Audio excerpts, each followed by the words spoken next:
Hello students, আজকে আমরা আলোচনা করব ক্যালকাটা ইউনিভার্সিটির 5th semester physics general CBCS মোডে সিলেবাস নিয়ে। ওকে,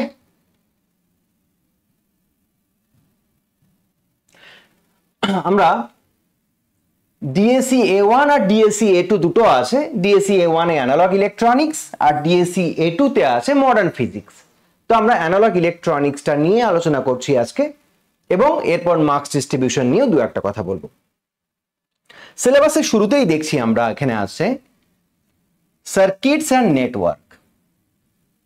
একটা ইলেকট্রিক্যাল সার্কিট হতে গেলে সেখানে কি কি এলিমেন্ট লাগে, discrete component, active and passive component. Active component মানে যারা এনার্জি সাপ্লাই করে, আর প্যাসিভ কম্পোনেন্ট মানে যারা এনার্জি স্টোর করে, অ্যাবজর্ব করে। Ideal constant voltage and constant current sources.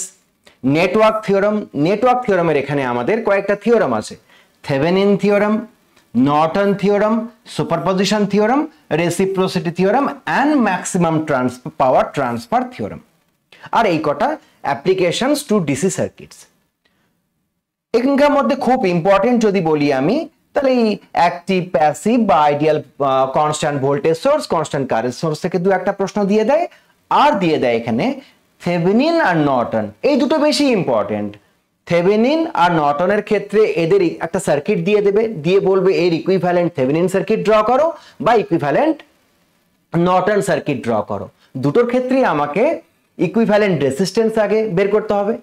থেভেনিনের বেলায় RTH আর নর্টনের বেলায় ওটাকে আমরা RN বলবো, যেটা বের করতে খুবই কম সময় লাগবে। এবং তারপর থেভেনিনের ভোল্টেজ আর নর্টনের কারেন্ট বের করতে হবে। ঠিক আছে, সুপারপজিশন থিওরামও আছে, reciprocity theorem, maximum power transfer theorem, এগুলো থেকেও প্রশ্ন হয়, তবে আগের দুটো বেশি ইম্পর্টেন্ট। নেক্সট আসলো আমাদের সেমিকন্ডাক্টর ইলেকট্রনিক্স। সেমিকন্ডাক্টর ইলেকট্রনিক্সের মধ্যে প্রথমে আমাদের সেমিকন্ডাক্টর ডিভাইসেস আছে। সেমিকন্ডাক্টর ডিভাইসেস এর মধ্যে P and N type semiconductor, barrier formation, একটা পিএন জাংশন ডায়োডে কিভাবে হয়, qualitative idea of current flow mechanism in forward and reverse bias diode, PN junction and its characteristic, অর্থাৎ ফরওয়ার্ড আর reverse characteristic curve draw করতে হবে একটা PN junction ডায়োডের বেলায়। স্ট্যাটিক অ্যান্ড ডাইনামিক রেসিস্ট্যান্স, এখান থেকে একটা অঙ্ক আসতে পারে বড়জোর ডাইনামিক রেসিস্ট্যান্স দিয়ে। বেশ, তারপরে আমাদের তিনখানা ডায়োড আছে: principal and structure of LED, light emitting diode, light emitting ডায়োডের মেকানিজম আর এর অ্যাপ্লিকেশন। নেক্সট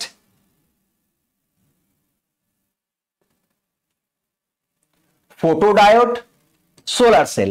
এই তিনটে যে এখানে ডায়োড আছে, তিনটের মধ্যে একটা কনফার্ম আমাদের পরীক্ষায় আসবে। নেক্সট বি পার্টে ডায়োডের অ্যাপ্লিকেশন। আমাদের যে কোনো ইন্টারভিউ, যে কোনো কোশ্চেনে প্রথমে জিজ্ঞেস করে যে ডায়োডের কি অ্যাপ্লিকেশন আর ট্রানজিস্টরের কি অ্যাপ্লিকেশন। ডায়োড ইউজ করা হয় রেকটিফায়ার হিসাবে। রেকটিফায়ার হচ্ছে সেই ডিভাইস যে কিনা এসি কে ডিসি তে কনভার্ট করে, হলো। আর ট্রানজিস্টরের কি অ্যাপ্লিকেশন? ট্রানজিস্টর সুইচ হিসাবে ইউজ করা হয় বা অ্যাম্প্লিফায়ার হিসাবে ইউজ করা হয়, আরো ইউজেস আছে, ওই দুটো শর্টকাটে বললাম আমি। বেশ, তাহলে আমরা ডায়োডের অ্যাপ্লিকেশনে আমরা রেকটিফায়ার জানলাম। এখানে কি আছে? Half wave rectifier, centre tap, bridge full wave rectifier, আর ওর সঙ্গে ফুল ওয়েভ রেকটিফায়ার এবং ব্রিজ রেকটিফায়ার দুটোই আছে। আচ্ছা, রেকটিফায়ার দিয়ে রেকটিফাই করার পরেও এসির কিছু কম্পোনেন্ট থেকে যেতে পারে ডিসির মধ্যে, তখন আসবে ripple factor, rectification efficiency, basic idea of capacitor filter, অর্থাৎ এসি কে ডিসি করলেও যে সামান্য পরিমাণ এসির কম্পোনেন্ট থেকে যাবে সেটাকে ছাঁকার জন্য ফিল্টার। আচ্ছা, জেনার ডায়োড, জেনার ডায়োডের অ্যাপ্লিকেশন, অর্থাৎ সেটা যে ভোল্টেজ রেগুলেটর হিসেবে কাজ করে কিভাবে সেটা আমাদের দেখাতে হবে। তারপরে আমাদের চলে আসলো 3 টার্মিনাল ডিভাইস, অর্থাৎ পিএনপি বা এনপিএন, যেটাকে আমরা বলছি বিজেটি, বাইপোলার জাংশন ট্রানজিস্টর। এখানে দু রকমের হয়, একটা এনপিএন, একটা পিএনপি। এই যে এনপিএন বা পিএনপি অর্থাৎ এমিটার, বেস, কালেক্টর, এই তিনটের আমরা কনফিগারেশন দেখবো আমরা characteristic of common base, common emitter, common collector configuration. তারপর ওদের ক্যারেক্টারিস্টিক কার্ভ যখন বানাবো তখন হচ্ছে যে আমরা ইনপুট আর আউটপুট পাবো, সেখানে active cut off saturation region,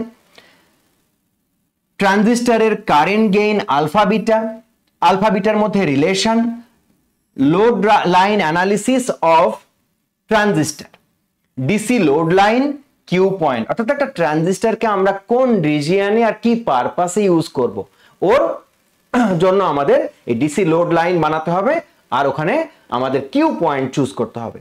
next, voltage divider bias circuit for সিই অ্যাম্পলিফায়ার। তারপর আমরা যে বললাম ট্রানজিস্টর আমাদের কি কি পারপাসে ইউজ হয়, আমাদের সুইচ হিসাবে, অ্যাম্পলিফায়ার হিসাবে। তো এখানে তিন রকমের অ্যাম্পলিফায়ার আছে আমাদের, এ বি সি, এই তিন রকম অ্যাম্পলিফায়ার নিয়ে একটু আমাদের পড়তে হবে। Next, RPS, regulated power supply, অর্থাৎ আমরা যে ডিভাইসগুলো ইউজ করি যেমন ল্যাপটপ, মোবাইল ফোন, তো সেখানে তো সরাসরি এসি ইউজ করি না, এসি কে ডিসিতে কনভার্ট করে তারপর ইউজ করি। তাহলে কি আমাদের অ্যাডাপ্টার যেটা থাকে, মোবাইল চার্জার যেটাকে বলি আমরা, বা ল্যাপটপের চার্জার, ওখানে কি অ্যাডাপ্টার আছে। অ্যাডাপ্টারের কাজ কি, প্রথমে হাই ভোল্টেজ এসিটাকে লো ভোল্টেজ এসিতে নিয়ে আসলো, একটা ট্রান্সফরমার ইউজ করলো স্টেপ ডাউন, তারপর সেই সিগন্যালটাকে এসিটাকে ডিসিতে কনভার্ট করলো, এবং ডিসিতে কনভার্ট করার পরেও যেটুকু এসির কম্পোনেন্ট ওর মধ্যে থেকে গেল ওকে ছেঁকে ফেলার জন্য আমরা ওখানে ফিল্টার ইউজ করব। এই তিনটে জিনিস অর্থাৎ ট্রান্সফরমার, রেকটিফায়ার, ফুল ওয়েভ এবং ফিল্টার, তিনটেই একটা জিনিসের মধ্যে কম্প্যাক্ট করা আছে যাকে আমরা বলছি RPS, regulated power supply. Difference between regulated and unregulated power supply, load regulation, line regulation, zener as voltage regulator, এটা থেকে প্রশ্ন আসবে। Principle of series regulated power supply, IC controlled regulated power supply. Next, তাহলে একটা গেল আমাদের BJD বা bipolar junction transistor. Next আসবে আমাদের ফেট, ফিল্ড এফেক্ট ট্রানজিস্টর। তাহলে construction, operation, characteristic and parameters of junction. FET আছে, ওখানে metal oxide semiconductor field effect transistor, MOSFET, both depletion and enhancement type as a part of MOSFET, basic structure and principle of operation and their characteristics. তারপরে ওখানে আসবে pinch effect, pinch off voltage, pinch off current, pinch off threshold voltage, short channel effect, comparison between JFET and MOSFET, junction field effect transistor আর metal oxide semiconductor field effect transistor. Next আমাদের feedback amplifier. তাহলে feedback কি জিনিস? Amplifier তো আমরা জানি যে একটা সিগন্যালকে undistorted version but enlarge replica বানিয়ে দেবে, অর্থাৎ এরকম একটা ছোট সিগন্যালকে বড় সিগন্যাল বানিয়ে দেবে, এটা হচ্ছে অ্যাম্পলিফায়ারের কাজ। ওকে, তাহলে সেখানে হচ্ছে কি ফিডব্যাক দেবে, অর্থাৎ the process of injecting a fraction of the output voltage of an amplifier into the input so that it become a part of the input is known as feedback amplifier. আউটপুটের একটা পোর্শনকে ঘুরিয়ে আবার ইনপুটে দেবে, দিয়ে ওর gain বাড়াবে বা কমাবে, সেই অনুযায়ী ফিডব্যাকের দুটো ভাগ আছে, negative feedback, positive feedback. Negative ফিডব্যাকের থেকে পজিটিভ ফিডব্যাকে গেইন বেশি হলেও আমরা কিছু কিছু পারপাসে নেগেটিভ ফিডব্যাক আমরা অ্যাডভান্টেজের জন্য ব্যবহার করব, আর কিছু কিছু পারপাসে পজিটিভ ফিডব্যাক ব্যবহার করব। তারপরে voltage series, voltage shunt, current series, current shunt feedback. Change in input impedance, output impedance, voltage gain of a voltage series feedback in a voltage amplifier. Next,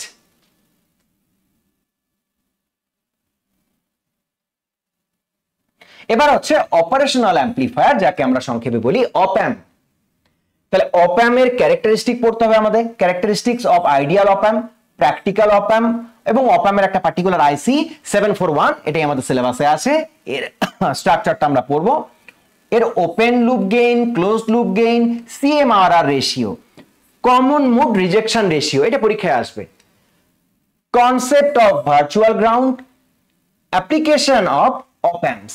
তাহলে বিভিন্ন রকমের যে অপ অ্যাম্প গুলো হয় তার কয়েকটা এখানে দেওয়া আছে। এখানে inverting, non inverting op amplifier, inverting adder, subtractor, differentiator, integrator and zero crossing detector. Next, sinusoidal oscillator. তাহলে আমাদের ফিডব্যাক অ্যাম্পলিফায়ার যখন পড়লাম, নেগেটিভ ফিডব্যাক অ্যাম্পলিফায়ার ওর বহুল ব্যবহার আছে, গেইন কম হওয়া সত্ত্বেও স্টেবিলিটি বেশি হয় বা এটসেট্রা। আর একটা হয় গেইন ইনফিনিটি হয়ে যায়, তখন পজিটিভ ফিডব্যাক হয়ে সেটা অসিলেটর হয়ে যায়। বার্কহাউসেন ক্রাইটেরিয়ান, এটা পরীক্ষায় আসবে। সেলফ সাস্টেইন অসিলেটর আর ভিন ব্রিজ অসিলেটর, এখান থেকে একটা 2-3 নম্বরের একটা লিখতে দেবে কিছু। বেশ, এইটুকু আমাদের সিলেবাস। এবার হচ্ছে আমাদের কি কি বই পড়বো। ফরেন অথারের অনেক বই আছে বা বাজারে অনেক বই আছে, কিন্তু আমরা সেই বইগুলো ফলো করব যেগুলো ফরেন অথার থেকে এখানে কপি করা এবং সহজ ভাষায় লেখা। যেমন আমাদের রাজাবাজার সায়েন্স কলেজের রক্ষিত চ্যাটার্জির ফান্ডামেন্টাল ইলেকট্রনিক্স, এটা খুব ভালো। আর তা বাদে মেহতা আছে, তা বাদে সিএল আরোরা, ওখানে কোশ্চেন অ্যান্সার করে দেওয়া আছে। এই বইগুলো আমরা ফলো করতে পারি। আর যেহেতু সিবিসিএস মোডে এটা 5th সেমিস্টারের জন্য বলছি আমি, তাহলে অলরেডি আমরা জানি আমাদের কোশ্চেন প্যাটার্ন কেমন হয়। 50 মার্কসের টোটাল কোশ্চেন, সেখানে থাকবে প্রথমে এতে থাকবে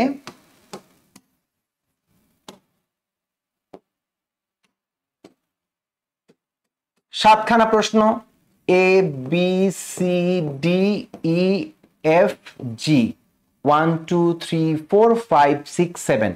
আউট অফ দিস 7 কোশ্চেন্স আমাকে অ্যান্সার করতে হবে 5খানা।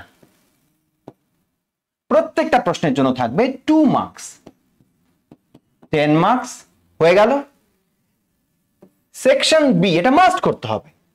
সেকশন বি এ থাকবে 6খানা প্রশ্ন এবং নাম্বার এভাবে হবে 2 3 4 5 6 7, 1 2 3 4 5 6। তাহলে আউট অফ দিস 6 কোশ্চেন্স আমাকে করতে হবে 4টে কোশ্চেন। এক একটা কোশ্চেনের জন্য থাকবে 10, 4 10 40 নাম্বার।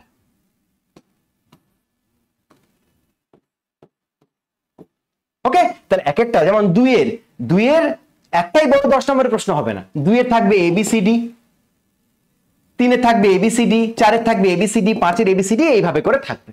অর্থাৎ 2 এর কম্বিনেশন এবিসিডি মিলে থাকবে 10 নম্বর, 3 এর ক্ষেত্রেও 4 এর ক্ষেত্রেও তাই। তাহলে এই থাকলো 10 আর এই হলো 40, তাহলে 10 40 মিলে হয়ে গেল 50 ফুল মার্কস। ওকে, তাহলে খুব তাড়াতাড়ি ক্লাস শুরু হচ্ছে আর তোমাদের সঙ্গেও দেখা হচ্ছে। টাটা।